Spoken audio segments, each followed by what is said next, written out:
Hi, welcome to Paige Grows Design. Recently, a number of my friends have asked me to make videos to some of my older blogs, and that's what I'm bringing to you today. It was a blog on string jars, and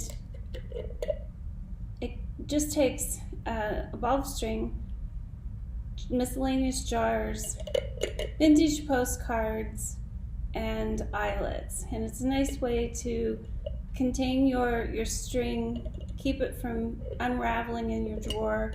I actually like to leave mine setting out on my desk, and they make nice party favors or gifts to friends. I decided to include for gifts to friends, I made gift tags and included it with my ball of string. It allows people to tie the gift tags on their presents for their friends. But to get started, you'll need to accumulate a number of jars. And I've noticed that some jars are much clearer than others. And I've started getting a little pickier. In the beginning, I was just saving jars. And then when I noticed how much prettier the clear glass, the very clear glass, were so much prettier, then I started throwing away those uglier ones. Some vintage postcards or imagery on cardstock, eyelets, any size large enough to fit your string through. To make the hole in the lids, you'll need a fat nail and a nail set, or a fat screw that you can ease through the top of the lid. If you're lucky enough to have a hole punch that you can fit over the lid, it's the easiest way. I don't happen to have one, and so I'm going to show you the two ways with the nail and the nail set, or the nail and the screw. To get started, you'll need to wash your jars, and hot soapy water takes off most of the labels. Some of the labels end up being a little stubborn, and my favorite product to take those items off is Undo. It was developed by the guy who came up with Twister, the game. It's just a little oddball fact, but product I can't live without. And turpentine takes a lot of the sticky adhesive off the glass. And you'll notice that some of the lids now have stale dates printed on them, and the easiest thing to get that off is with a little bit of nail polish remover or acetone. You'll need a firm surface, a little piece of board, something that you can hit with a hammer without damaging. Don't do it on your table or your desk, it'll ruin it. Your eyelet setter. Some of the lids, I went ahead and used a marker to mark where the hole needed to go. Others of them, I just laid the label on there and went for it. I like to hit from the top. It doesn't dent the lid, and it penetrates more easily than the other way around. So this way I'll show you with the screw. Just penetrate the lid with the nail, and then take your fat screw, and this was the only fat screw I happened to have, and it was a hex top, so I needed a little socket tool but it worked out perfectly because you can control it much easier than you would be able to with say a Phillips head screwdriver.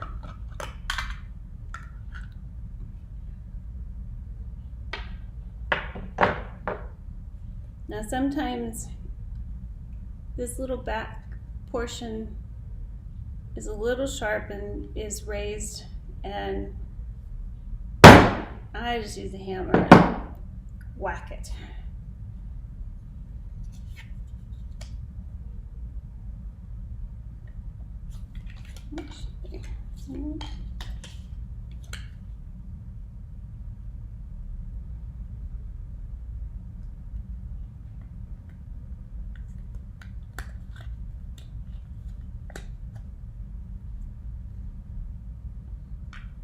Place your eyelet, turn it over, and that's where the soft cloth comes into play. If you don't put a soft cloth down, or I was also using yesterday this little piece of foam, prevents the top of the eyelet from getting damaged. Going to take your eyelet setter, place it over the back side of the eyelet, hit it twice,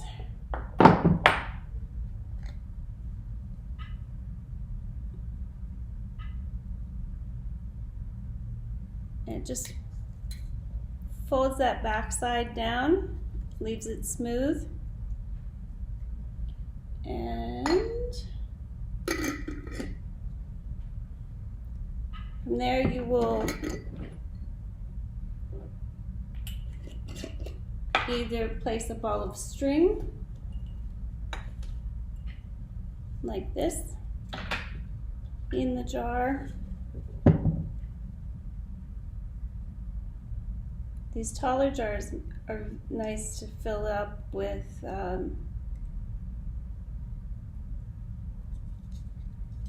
nice big tags.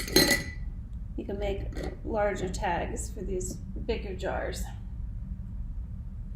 Now let me show you too how to use the nail set to place the hole.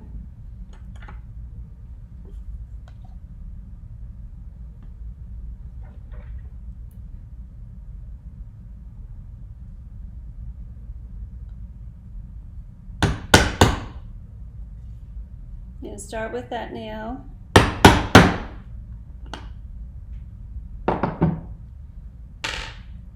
And then you're going to take the nail set and just gently press it in. It's really easy to fold that back. Pound down those frayed edges. And like this one I cut out and it's just slightly crooked, which I don't like that. And what I noticed is that if I try to correct those imperfections with the scissors, I make it worse and it gets more uneven. And this is something that I learned in a bookbinding class in college, is to use a piece of sandpaper, and this is just a sanding block, and you can sand off those little imperfections.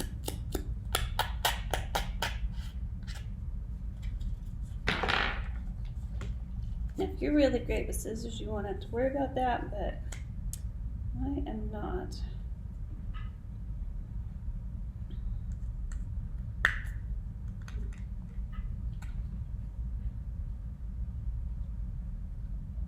And once again, you're going to use the nail set, or the eyelet setter.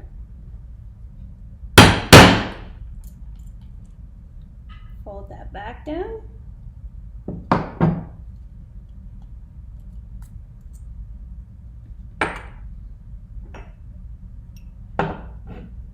Now, I want to show you, I saved these.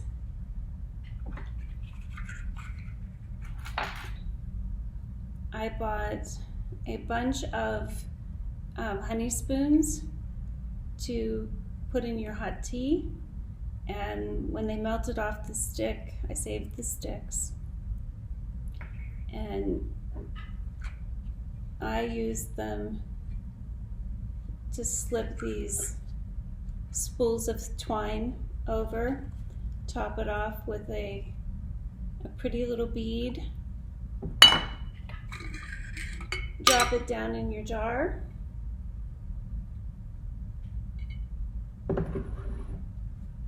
Now, a couple other ways that you can spool your twine up that would be pretty as a gift. If you're a beachcomber and you've collected driftwood, it's a nice way to wrap the twine up and place in your jar.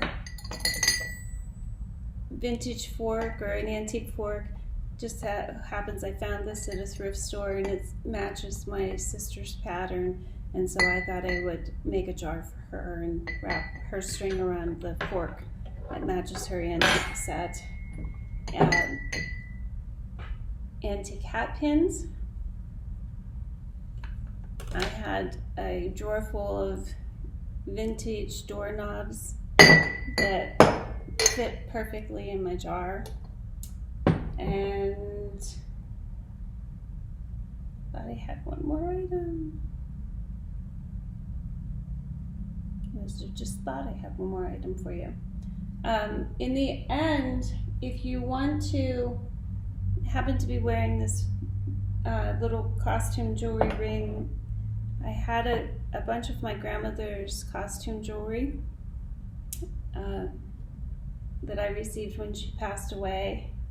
And I thought that if you had a group of friends that you wanted to share some of that jewelry with, if you have costume jewelry that belonged to family members who've passed and you just wanted to share those, that you could tie them to the tops of your jars. Pull that so that it doesn't get away from it. Pull that thread back through and knot it on the bottom side just to secure it until you've given it to them. Yeah, and I'm struggling with this.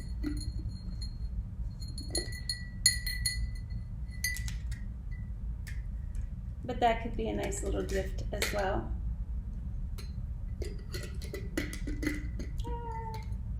See, it's going to fall away if you don't secure it with something.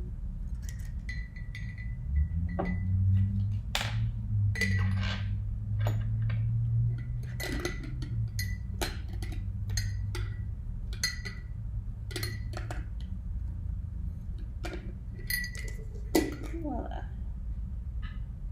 Just like that. That's my project for today. I hope you enjoyed it.